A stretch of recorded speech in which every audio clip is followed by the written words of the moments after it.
En 1997, 2 años después de una serie de secuestros y agresiones sexuales sin resolver en California, una de las víctimas de pronto recordó un detalle importante de un crimen que nunca había contado a la policía.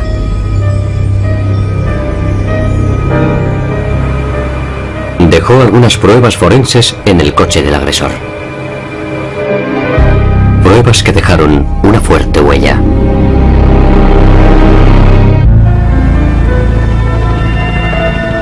Escondida al pie de las impresionantes montañas de Sierra Nevada, Visalia, California, tuvo en 1995 una publicidad no deseada. Un violador en serie acosaba a mujeres jóvenes y a veces las agredía a la luz del día. Todas las descripciones del agresor eran similares, pero no idénticas. Esta mujer fue la primera víctima, a la que llamaremos María. Yo tenía 16 años. Solo intentaba sacar buenas notas y portarme bien en el colegio. El 14 de julio de 1995, cuando María se disponía a entrar en su casa, se quedó un momento fuera para fumar un cigarrillo y justo cuando lo encendió, apareció un desconocido. Le apuntó con una pistola. Le ordenó que subiera a su coche y le dijo que si no lo hacía, la mataba. El hombre admitió haber tomado anfetaminas. La llevó a un lugar apartado, la agredió sexualmente y luego la dejó irse. En el hospital no se pudo encontrar ningún material biológico adecuado para una prueba de ADN. María describió a su agresor como un joven blanco con pelo rizado y 1,80 de estatura. Su arma era una pistola semiautomática. Su cara se me ha quedado grabada para siempre. Te sientes triste, traicionada, herida, enfadada, te pones furiosa. Lo pasas muy mal. María dijo que el agresor conducía una camioneta azul o gris. La policía encontró huellas de neumático en el lugar de los hechos. Las fotografiaron y sacaron un molde de las huellas. 10 días después se produjo otro incidente. Una mujer de 32 años aparcó en un centro comercial y fue acosada por un joven blanco que conducía un Ford Bronco blanco. Dame el bolso. Vamos. Voy a disfrutar metiéndotela. Lárgate, imbécil. Ella le insultó y él se marchó.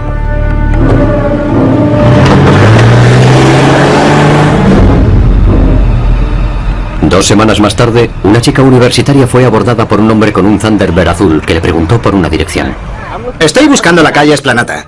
¿Te subes y me ayudas? Lo siento mucho. La chica notó algo sospechoso y se fue corriendo. Esa misma mañana, el mismo hombre paró a una joven a la que llamaremos Ann. ¿Puedes decirme dónde está la calle Espanosa? Está a 3 manzanas, todo derecho. Ya, ¿te importaría subir al coche y me enseñas dónde está exactamente? Ann accedió a subirse al coche para enseñarle el camino. Vale. Era el tipo de hombre que consigue atraer a las chicas para que se suban a su coche, porque tenía un aspecto agradable, parecía educado y tenía un buen coche. Por el camino se detuvo detrás de un granero diciendo que necesitaba un poco de aire fresco.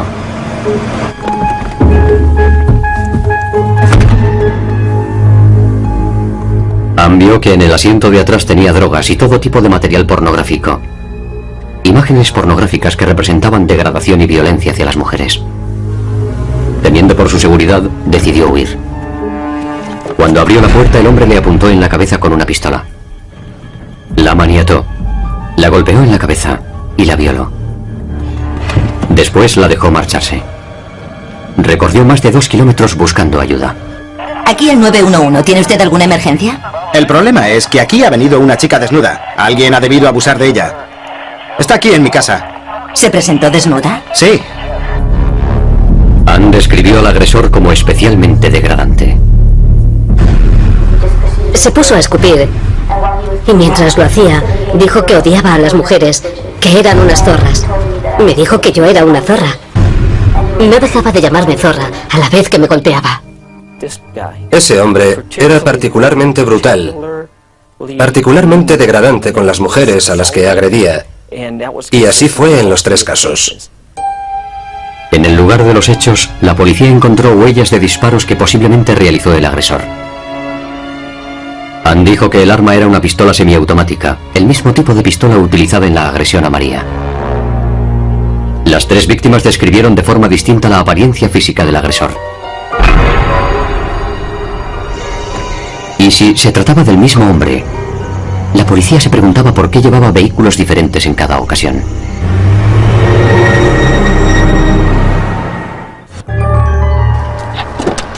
Los detectives de Visalia, California, investigaban 4 incidentes aislados de tentativa de secuestro, robo y agresión sexual.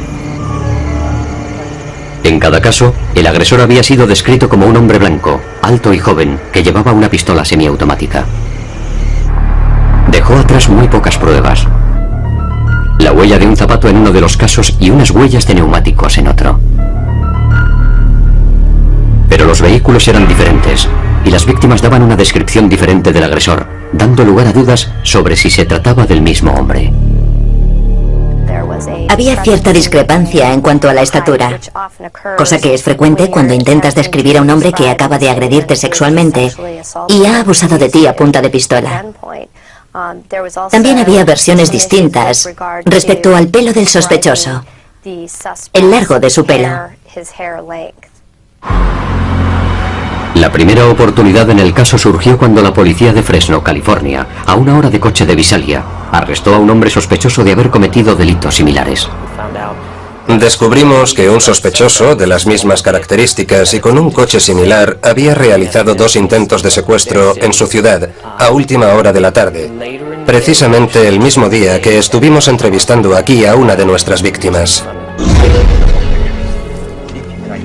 Para ver si era el mismo hombre que estaba agrediendo sexualmente a mujeres aquí en Visalia, la policía le mostró a María una serie de fotografías en las que se incluía al sospechoso de Fresno.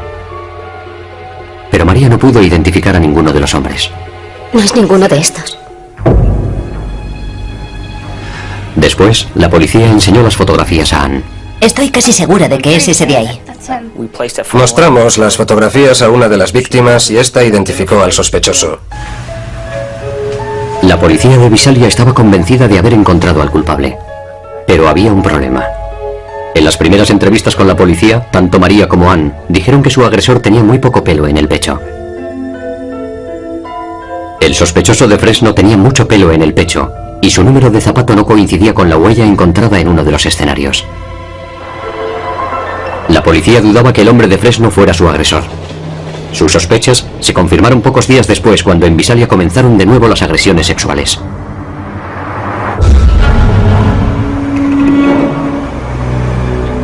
Un hombre blanco, en un Thunderbird azul, abordó a una niña de 14 años y a su hermana de 6 en un cruce e intentó convencerlas para que se subieran a su coche. Cuando ellas se negaron, se marchó. Pocas horas después, la policía vio un Thunderbird azul aparcado en el aparcamiento de una tienda. El conductor coincidía con la descripción que habían dado las 2 niñas. Era Chad Melvin Mancebo, de 20 años, hijo de un conocido granjero de la zona. Estaba casado. No tenía antecedentes, pero la policía encontró anfetaminas en su coche. Su modus operandi con esas mujeres reflejaba a alguien que tomaba anfetaminas o crack en grandes cantidades. Era muy agresivo, era brutal y despectivo con las mujeres. Son rasgos típicos, según mi experiencia, de alguien que es adicto a las anfetaminas.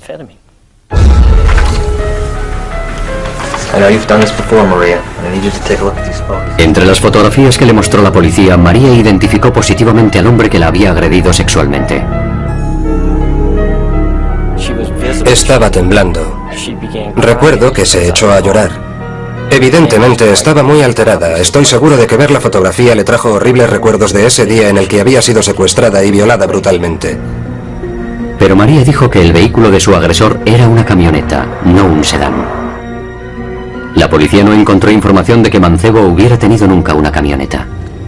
Y también pedí a mi agencia que comprobara los vehículos que habían sido robados en el último mes que pudieran coincidir con la descripción. Pero no se encontró nada. No pude conseguir ninguna pista. En la casa de Mancebo, la policía encontró unas zapatillas de deporte. Los analistas forenses compararon las zapatillas de Mancebo con la huella encontrada en uno de los lugares, pero no hubo un resultado concluyente. Ann también identificó a Mancebo como su agresor entre las fotografías que le mostró la policía, pero tan solo unas semanas antes había identificado a otro hombre distinto. Debido a estas inconsistencias, los fiscales querían algo más que una identificación por parte de las víctimas. Confiaban en encontrar pruebas forenses. Es él. En base a la identificación de las víctimas, Chad Mancebo, de 20 años, fue detenido por haber secuestrado y agredido sexualmente a Ann y a María. Lo más horrible del caso es la enorme violencia con la que actuaba ese hombre. Violación, robo y secuestro a punta de pistola. A los fiscales les pareció que Mancebo no estaba demasiado preocupado por los cargos. Estaba abstraído en sí mismo. Se había metido en un buen lío y no entendía por qué su padre y su madre no le sacaban de allí. Pidió repetidamente que llamaran a sus padres para que fueran a recogerle. Parecía estar convencido de que no le iba a pasar nada. El problema con el que se enfrentaban los fiscales era que una de las víctimas anteriormente había identificado a otro hombre. Nuestros recuerdos en realidad no son nada precisos, y las víctimas, cuando son agredidas, la mayoría de las víctimas suelen ser atacadas de noche, cuando está oscuro. De modo que ya tienes una desventaja visual. También sabemos que la visión disminuye cuando estamos en una situación de pánico, cuando tenemos miedo. Sí, es ese. Así que cuando la víctima dice que ese es el hombre y que está segura de que él era el agresor, es muy posible que se equivoque. Sin pruebas forenses, los fiscales sabían que el abogado defensor de Mancebo impugnaría la identificación hecha por la víctima. Mientras Mancebo esperaba su juicio, los investigadores entrevistaron a su mujer. A pesar de las circunstancias, trató de ayudar. En esa época estaba embarazada de su primer hijo y sabía que él tomaba anfetaminas. Era consciente de sus excéntricas tendencias sexuales que se agudizaban cuando tomaba anfetaminas. Pero no creo que sospechara que su marido estuviera implicado en estas cosas. La casa de los Mancebo estaba situada en la granja de los padres de él, en la que había muchos vehículos. Una búsqueda en la base de datos de las oficinas de tráfico de California confirmó que Chad Mancebo no era propietario de la camioneta azul o gris que María había descrito. Pero su padre sí lo había sido, y la había vendido recientemente. La policía localizó la camioneta a 95 kilómetros de allí. Este es un vídeo de la policía en el que se ve a María examinando el vehículo. María dijo que era similar al que ella recordaba, pero que no estaba segura de que fuera el mismo. El nuevo dueño le había hecho muchas reparaciones y mejoras. Voy a mirar por aquí. Parte del equipamiento ha sido sustituido. De pronto, María recordó un detalle importante que había olvidado completamente. Y recuerdo que mordí la goma de la ventanilla. Fue entonces cuando recordó que, mientras estaba siendo violada contra la puerta del conductor donde el acusado la tenía doblegada, había mordido el burlete de goma de la ventanilla. Yo quería dejar alguna huella, algún tipo de prueba, marcas de dientes, arañazos o algo.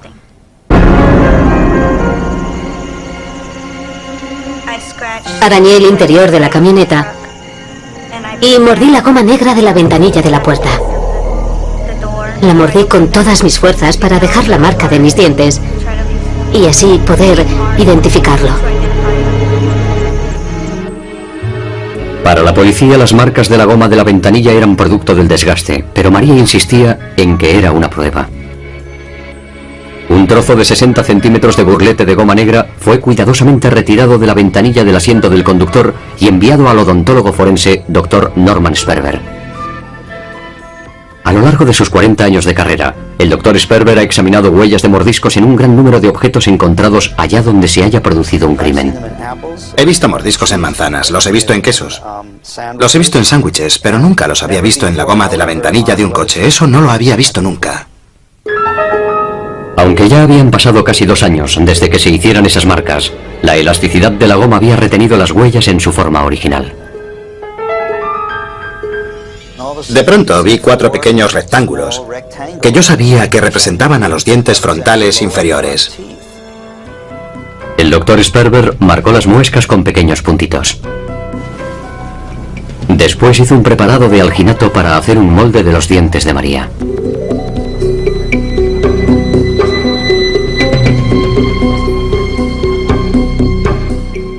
Cuando el doctor Sperber comparó el molde de los dientes de María con los mordiscos del burlete de goma, comprobó que la coincidencia era perfecta. En el burlete de goma vi que uno de los dientes sobresalía, el diente frontal derecho. Al examinar los dientes de la víctima, vi que su diente frontal derecho también sobresalía. Todos sus dientes encajaban perfectamente. Nunca había visto una coincidencia tan exacta en un objeto inanimado. A pesar del hecho de que habían pasado 2 años, a pesar de los cambios que había hecho el nuevo propietario del coche, ahora la policía podía demostrar que María había estado dentro del vehículo.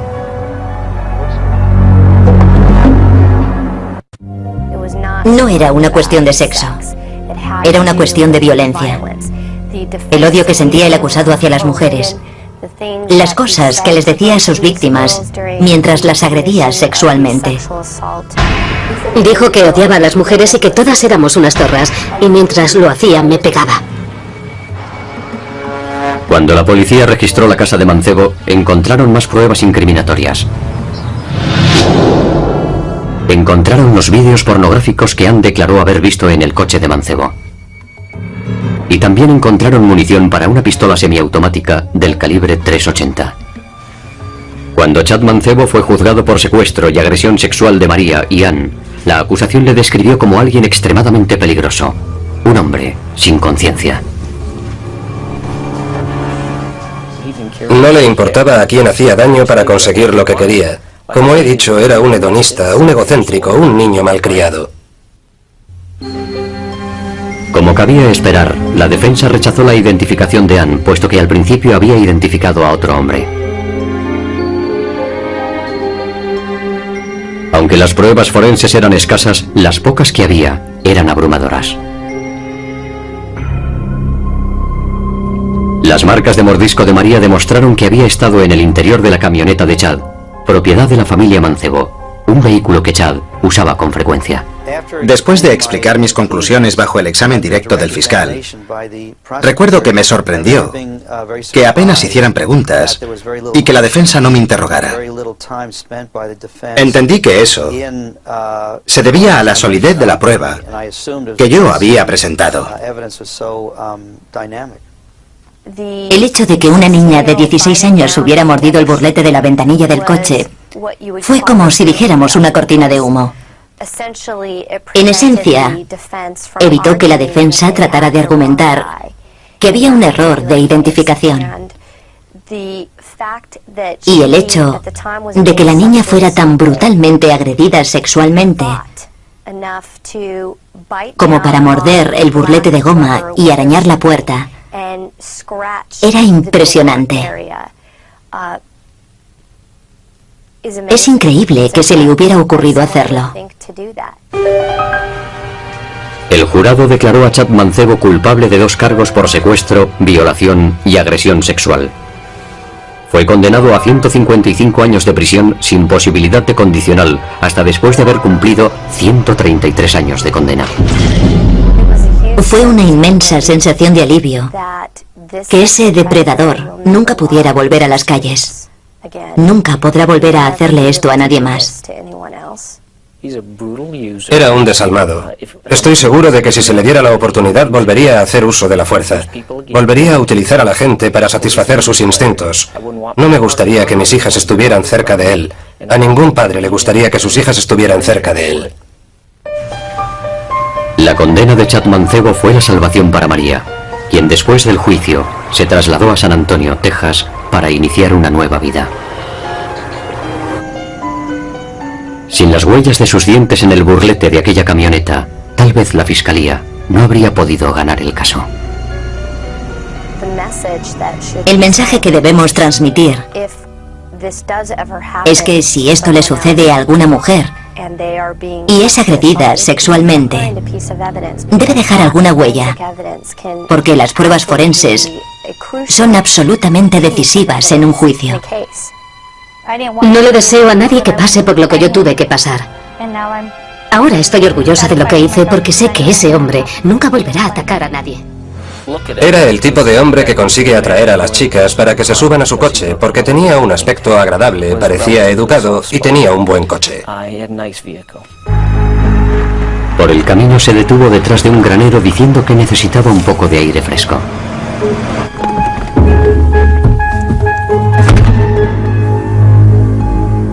Ann vio que en el asiento de atrás tenía drogas y todo tipo de material pornográfico.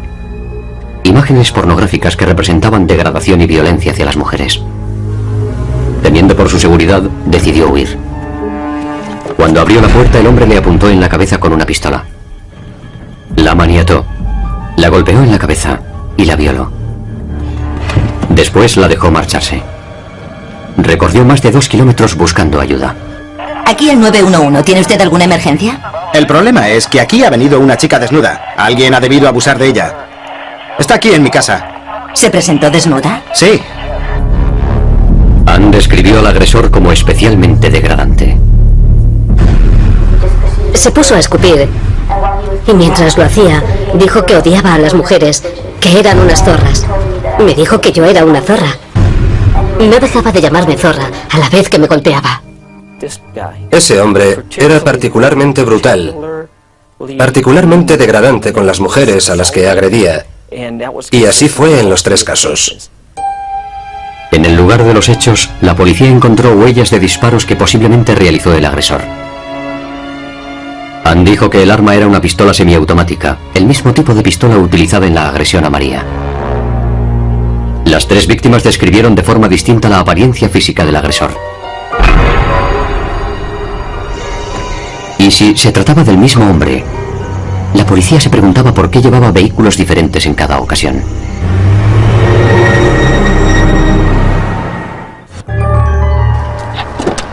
Los detectives de Visalia, California, investigaban 4 incidentes aislados de tentativa de secuestro, robo y agresión sexual. En cada caso, el agresor había sido descrito como un hombre blanco, alto y joven, que llevaba una pistola semiautomática. Dejó atrás muy pocas pruebas.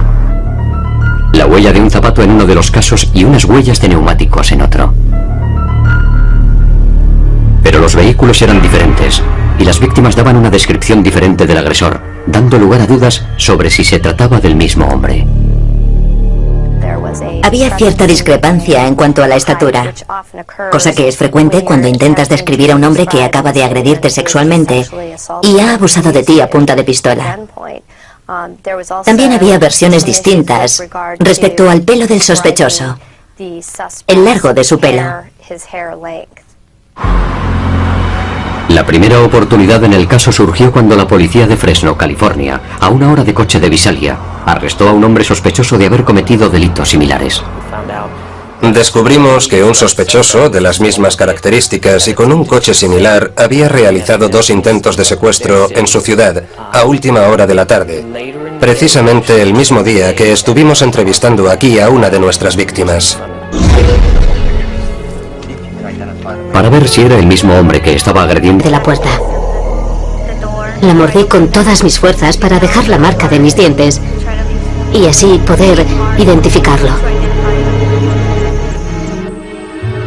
Para la policía, las marcas de la goma de la ventanilla eran producto del desgaste, pero María insistía en que era una prueba. Un trozo de 60 centímetros de burlete de goma negra fue cuidadosamente retirado de la ventanilla del asiento del conductor y enviado al odontólogo forense Dr. Norman Sperber.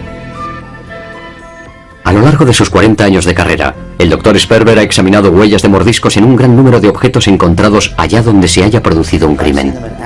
He visto mordiscos en manzanas, los he visto en quesos. Los he visto en sándwiches, pero nunca los había visto en la goma de la ventanilla de un coche. Eso no lo había visto nunca. Aunque ya habían pasado casi 2 años desde que se hicieran esas marcas, la elasticidad de la goma había retenido las huellas en su forma original. De pronto vi 4 pequeños rectángulos que yo sabía que representaban a los dientes frontales inferiores. El doctor Sperber marcó las muescas con pequeños puntitos. Después hizo un preparado de alginato para hacer un molde de los dientes de María.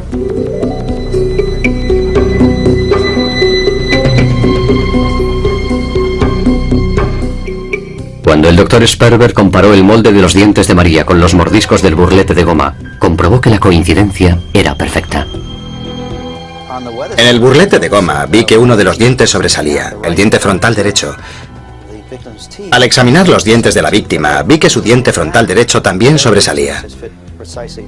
Todos sus dientes encajaban perfectamente. Nunca había visto una coincidencia tan exacta en un objeto inanimado. A pesar del hecho de que habían pasado 2 años, a pesar de los cambios que había hecho el nuevo propietario del coche, ahora la policía podía demostrar que María había estado dentro del vehículo.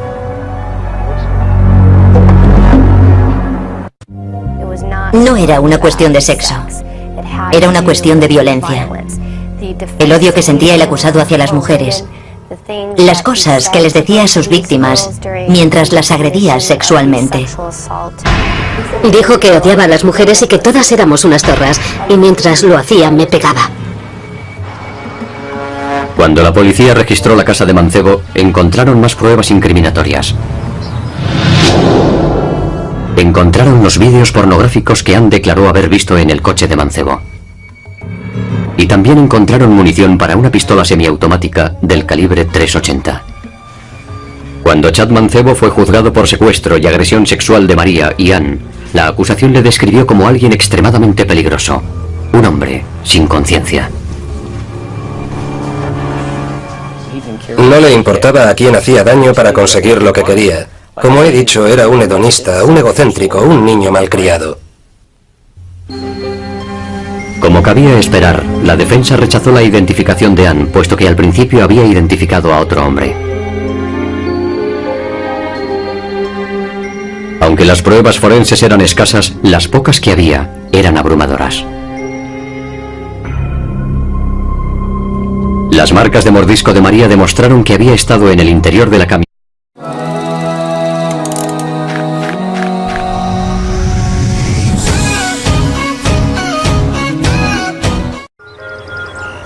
En 1997, 2 años después de una serie de secuestros y agresiones sexuales sin resolver en California, una de las víctimas de pronto recordó un detalle importante de un crimen que nunca había contado a la policía.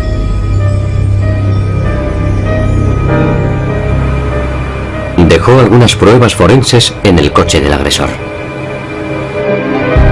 Pruebas que dejaron una fuerte huella.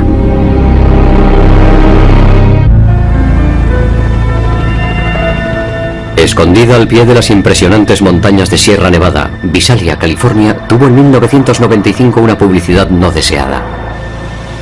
Un violador en serie acosaba a mujeres jóvenes y a veces las agredía a la luz del día. Todas las descripciones del agresor eran similares, pero no idénticas.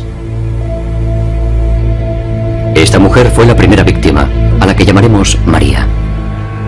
Yo tenía 16 años. Solo intentaba sacar buenas notas y portarme bien en el colegio. El 14 de julio de 1995, cuando María se disponía a entrar en su casa, se quedó un momento fuera para fumar un cigarrillo y justo cuando lo encendió, apareció un desconocido. Le apuntó con una pistola, le ordenó que subiera a su coche y le dijo que si no lo hacía la mataba. El hombre admitió haber tomado anfetaminas. La llevó a un lugar apartado, la agredió sexualmente y luego la dejó irse. En el hospital no se pudo encontrar ningún material biológico adecuado para una prueba de ADN. María describió a su agresor como un joven blanco con pelo rizado y 1,80 de estatura. Su arma era una pistola semiautomática. Su cara se me ha quedado grabada para siempre. Te sientes triste, traicionada, herida, enfadada, te pones furiosa. Lo pasas muy mal. María dijo que el agresor conducía una camioneta azul o gris. La policía encontró huellas de neumático en el lugar de los hechos. Las fotografiaron y sacaron un molde de las huellas. 10 días después se produjo otro incidente. Una mujer de 32 años aparcó en un centro comercial y fue acosada por un joven blanco que conducía un Ford Bronco blanco. Dame el bolso. Vamos. Voy a disfrutar metiéndotela. Lárgate, imbécil. Ella le insultó y él se marchó.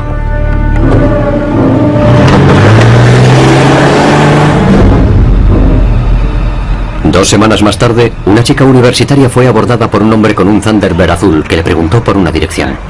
Estoy buscando la calle Esplanata. ¿Te subes y me ayudas? Lo siento mucho. La chica notó algo sospechoso y se fue corriendo.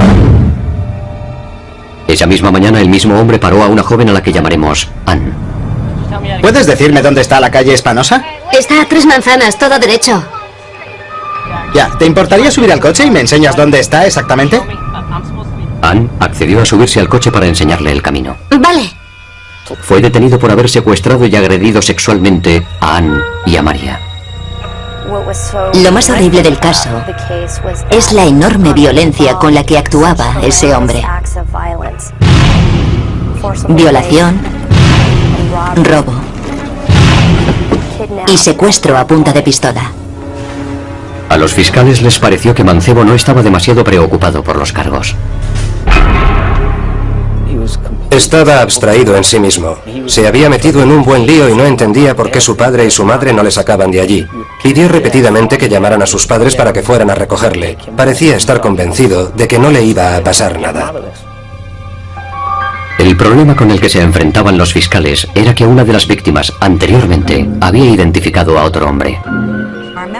Nuestros recuerdos en realidad no son nada precisos y las víctimas, cuando son agredidas, la mayoría de las víctimas suelen ser atacadas de noche, cuando está oscuro. De modo que ya tienes una desventaja visual. También sabemos que la visión disminuye cuando estamos en una situación de pánico, cuando tenemos miedo. Sí, es ese. Así que cuando la víctima dice que ese es el hombre y que está segura de que él era el agresor, es muy posible que se equivoque. Sin pruebas forenses, los fiscales sabían que el abogado defensor de Mancebo impugnaría la identificación hecha por la víctima. Mientras Mancebo esperaba su juicio, los investigadores entrevistaron a su mujer. A pesar de las circunstancias, trató de ayudar. En esa época estaba embarazada de su primer hijo y sabía que él tomaba anfetaminas. Era consciente de sus excéntricas tendencias sexuales que se agudizaban cuando tomaba anfetaminas. Pero no creo que sospechara que su marido estuviera implicado en estas cosas. La casa de los Mancebo estaba situada en la granja de los padres de él, en la que había muchos vehículos. Una búsqueda en la base de datos de las oficinas de tráfico de California confirmó que Chad Mancebo no era propietario de la camioneta azul o gris que María había descrito. Pero su padre sí lo había sido, y la había vendido recientemente. La policía localizó la camioneta a 95 kilómetros de allí. Este es un vídeo de la policía en el que se ve a María examinando el vehículo. María dijo que era similar al que ella recordaba, pero que no estaba segura de que fuera el mismo. El nuevo dueño le había hecho muchas reparaciones y mejoras. Voy a mirar por aquí. Parte del equipamiento ha sido sustituido. De pronto, María recordó un detalle importante que había olvidado completamente. Y recuerdo que mordí la goma de la ventanilla. Fue entonces cuando recordó que, mientras estaba siendo violada contra la puerta del conductor donde el acusado la tenía doblegada, había mordido el burlete de goma de la ventanilla. Yo quería dejar alguna huella, algún tipo de prueba, marcas de dientes, arañazos o algo.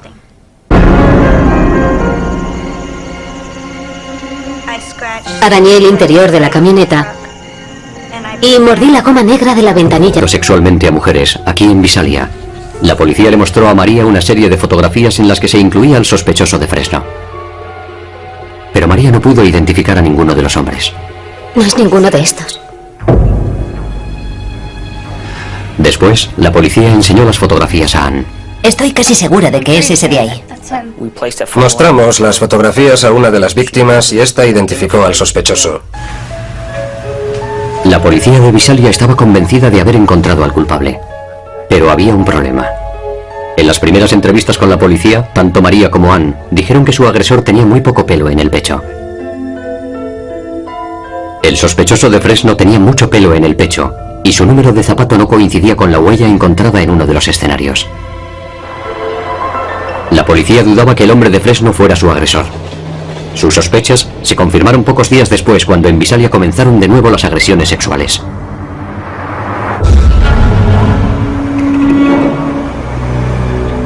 Un hombre blanco, en un Thunderbird azul, abordó a una niña de 14 años y a su hermana de 6 en un cruce e intentó convencerlas para que se subieran a su coche. Cuando ellas se negaron, se marchó. Pocas horas después, la policía vio un Thunderbird azul aparcado en el aparcamiento de una tienda. El conductor coincidía con la descripción que habían dado las dos niñas. Era Chad Melvin Mancebo, de 20 años, hijo de un conocido granjero de la zona. Estaba casado. No tenía antecedentes, pero la policía encontró anfetaminas en su coche.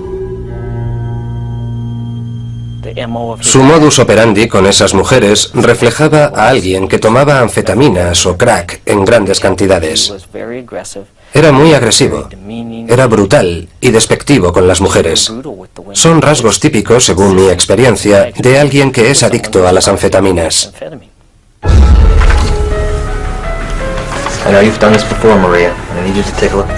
Entre las fotografías que le mostró la policía, María identificó positivamente al hombre que la había agredido sexualmente.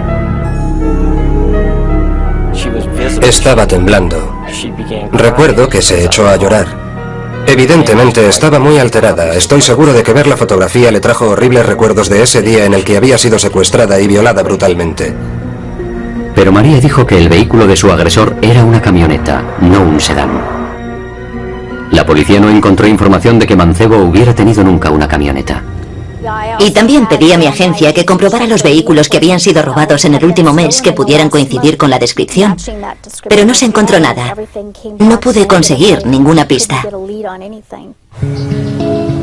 En la casa de Mancebo, la policía encontró unas zapatillas de deporte. Los analistas forenses compararon las zapatillas de Mancebo con la huella encontrada en uno de los lugares, pero no hubo un resultado concluyente. Anne también identificó a Mancebo como su agresor entre las fotografías que le mostró la policía, pero tan solo unas semanas antes había identificado a otro hombre distinto. Debido a estas inconsistencias, los fiscales querían algo más que una identificación por parte de las víctimas. Confiaban en encontrar pruebas forenses. Es él. En base a la identificación de las víctimas, Chad Mancebo, de 20 años, por el camino se detuvo detrás de un granero diciendo que necesitaba un poco de aire fresco.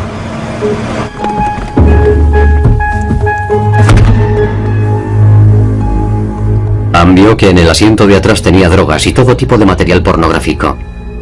Imágenes pornográficas que representaban degradación y violencia hacia las mujeres. Temiendo por su seguridad, decidió huir. Cuando abrió la puerta, el hombre le apuntó en la cabeza con una pistola. La maniató. La golpeó en la cabeza y la violó. Después la dejó marcharse. Recorrió más de 2 kilómetros buscando ayuda. Aquí el 911. ¿Tiene usted alguna emergencia? El problema es que aquí ha venido una chica desnuda. Alguien ha debido abusar de ella. Está aquí en mi casa. ¿Se presentó desnuda? Sí.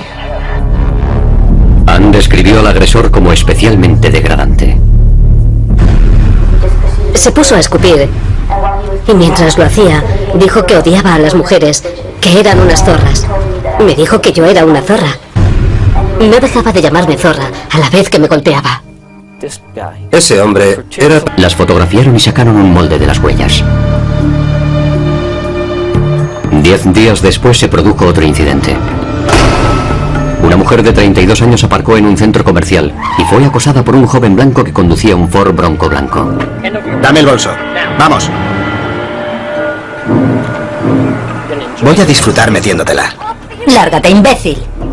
Ella le insultó y él se marchó.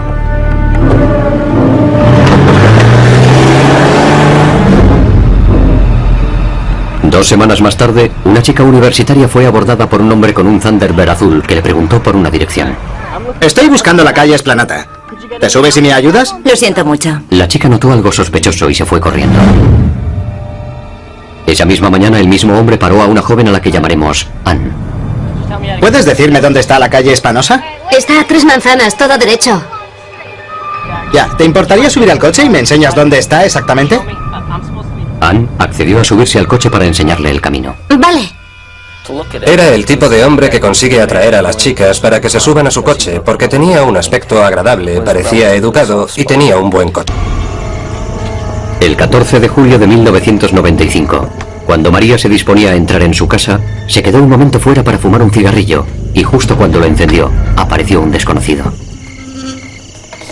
Le apuntó con una pistola, le ordenó que subiera a su coche y le dijo que si no lo hacía la mataba. El hombre admitió haber tomado anfetaminas. La llevó a un lugar apartado, la agredió sexualmente y luego la dejó irse. En el hospital no se pudo encontrar ningún material biológico adecuado para una prueba de ADN. María describió a su agresor como un joven blanco con pelo rizado y 1,80 de estatura. Su arma era una pistola semiautomática. Su cara se me ha quedado grabada para siempre.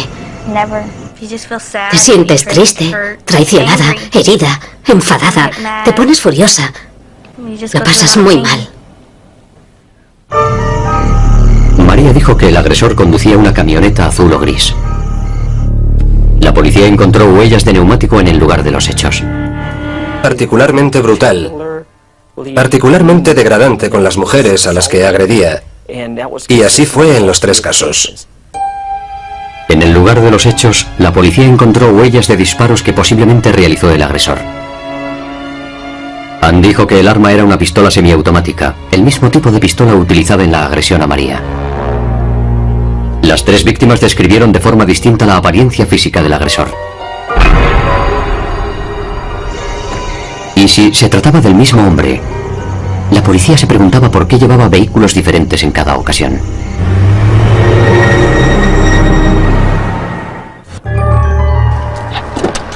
Los detectives de Visalia, California, investigaban 4 incidentes aislados de tentativa de secuestro, robo y agresión sexual. En cada caso, el agresor había sido descrito como un hombre blanco, alto y joven, que llevaba una pistola semiautomática. Dejó atrás muy pocas pruebas. La huella de un zapato en uno de los casos y unas huellas de neumáticos en otro. Pero los vehículos eran diferentes.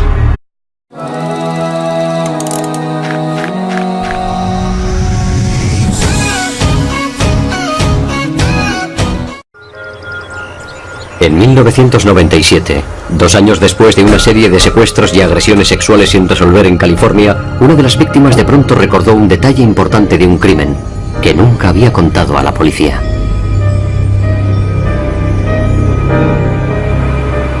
Dejó algunas pruebas forenses en el coche del agresor. Pruebas que dejaron una fuerte huella.